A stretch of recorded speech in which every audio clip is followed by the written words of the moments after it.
One of the main problems on our native range ranches is brush encroachment. So we've attacked that with several different ways, mechanically and chemically. And our follow-up treatment to maintain the brush after we have mechanically treatment is goats.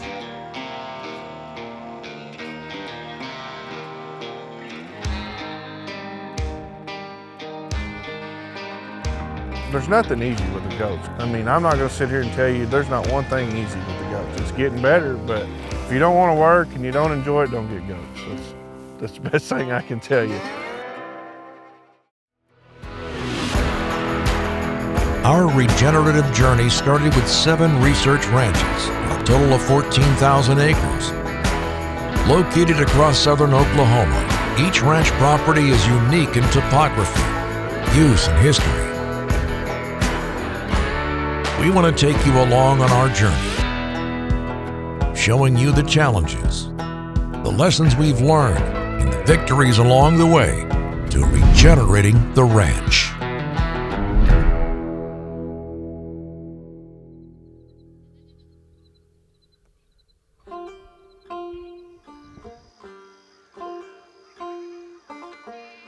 The goats absolutely help our soil health because it's a diversity in our livestock species. You know, goats manure is like a fertilizer spreader. It's absolutely everywhere and into everything. We've already seen positive benefits of that just in our little herd of goats we kept up as we were training them in our hot wire training paddock.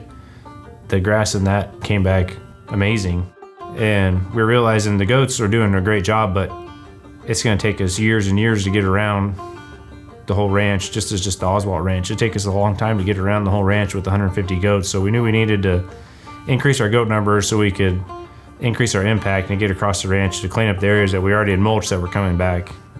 We started with 20 goats, it wasn't that bad. And then we had I think we went to 150 and it wasn't too bad. And then we got almost to 500.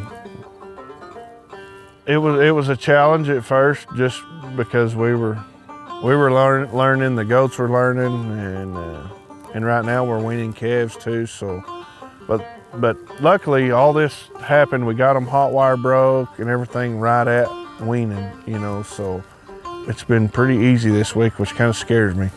Afraid something's fixing to really blow up, you know. 75% of this 10-acre paddock is not grazable for cattle. I mean, maybe a day's grazing in here, you know, but, you know, goats, they won't just camp out on this briar thicket or that briar thicket or that sumac thicket. They'll make a pass through there and they'll pick at it and they'll go browse and then they'll come back and hit all that again. And as we get all this sumac and briars off of these pastures, then it gives that grass more opportunity to grow. So if we get them off there, then we can run more cattle to these pastures because we have more grass, you know. But a cow won't hardly stick their head in this briar thicket to eat that grass. Hopefully we improve that with the goats as time goes on.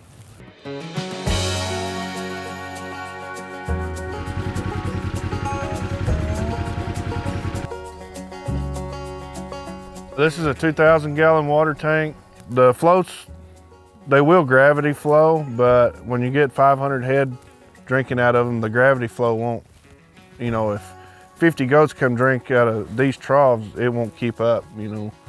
So we put the solar pump on there, and it's worked pretty good. We've had some issues with our solar panels and keeping the battery charged and stuff, but I think we've about got it all figured out now. And you can see the solar pump there and where the split is. And the goats like to get up here on the trailer and bed down, play or whatever, but we try to keep the hoses where the goats don't get tangled up in them. And it's definitely been a challenge getting the water figured out.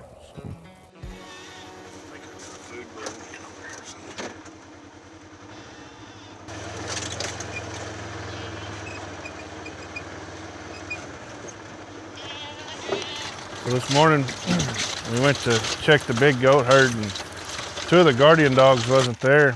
So there was 1 dog there. We have 3 guardian dogs, but The two females weren't there. So we fed and checked the goats, checked the water, and come back to check the wethers that we had weaned off early this week. And the two of the guardian dogs, the two females, had come to stay with the wethers and left the other one with the big herd. It's probably close to 2 miles that these wethers are from the nannies.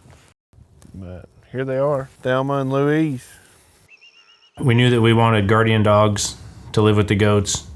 We're trying to buy them as bred, so we needed to have guardian dogs to protect our kid crop. We searched and found a small herd of goats that had 2 dogs that came with them that were already bonded to each other. So we bought those goats with the idea that we could add more nannies to our goat herd and still have the same dogs protecting them. No predator issues yet. The dogs have seemed to do an excellent job with that. We have had a few stray dogs come up, and Maverick and Thelma and Louise, they pretty well take care of it.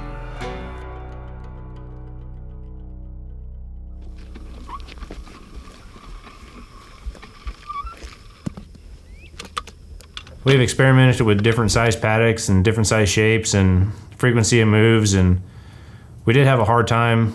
Of course, we've been really dry this summer during our growing season, and so the ground was really dry and everything was really dry. Their feet were dry, so the electric fence wasn't working as good as it should have with the goats because they just weren't grounding out in the system. So if they would try to push on the fence, it's just a piece of polywire to them. It wasn't hot because they weren't grounding the system out.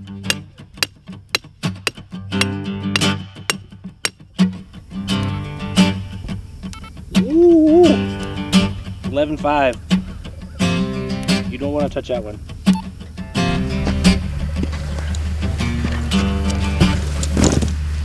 I ain't getting shocked by no hose either. Come on, Joe, one time for the camera. No.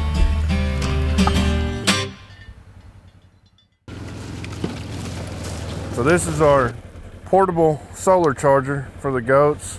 Joe Poquet, he come up with this, and he built all this and brought it out one day.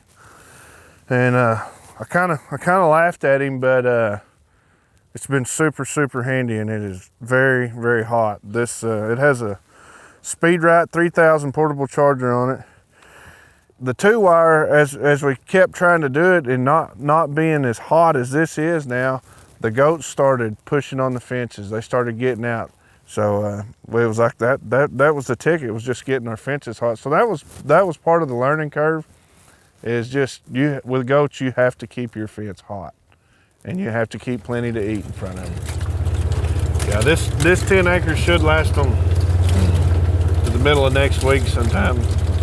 Like I said, they're getting 10 acres every 2 weeks. We've got 10-acre paddocks built. That pretty well works with this number of goats and the amount of feed and the browse that they have in each paddock. Now that could change if we go to a different pasture that doesn't have near that amount of feed in it, you know. So we're moving the goats today to a new paddock. We're gonna move them up the road right here and then down this lane and go to their new paddock. So Frank's in the water wagon, Jeremy's got a buggy, and I got a buggy, and we'll get the charger picked up and push them up the road.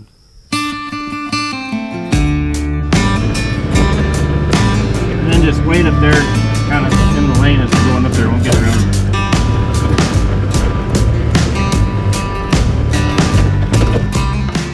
That water trailer is home to the goats. So if we're moving them very far at all, we put that water trailer in front of them, and they kind of follow that.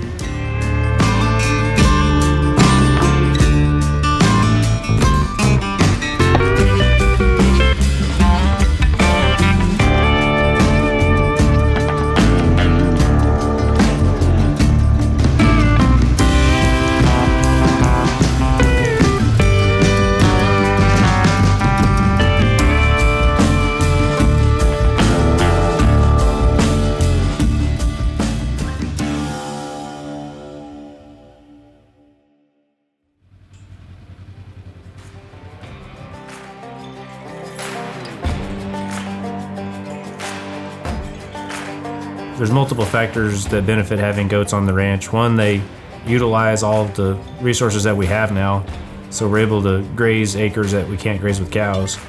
And two, it contributes to our bottom line as raising another enterprise on the same acres. So, of course, it does cost money in direct cost to have the goats, but they pay their way, and they're utilizing forage at a cow camp. Overall, I think it's going really good. I really enjoy being with the goats. I enjoy seeing what they're doing. Overall, I really enjoy it. I hope we can keep increasing our goat herd numbers and changing our cow grazable acres on the ranches, the native range ranches. Ultimately, it'd be nice to have a band of however many goats it is that we can move around to all the different ranches, because we all have different areas of brush encroachment each ranch does. So if we get it figured out on this one, we can replicate it at other places.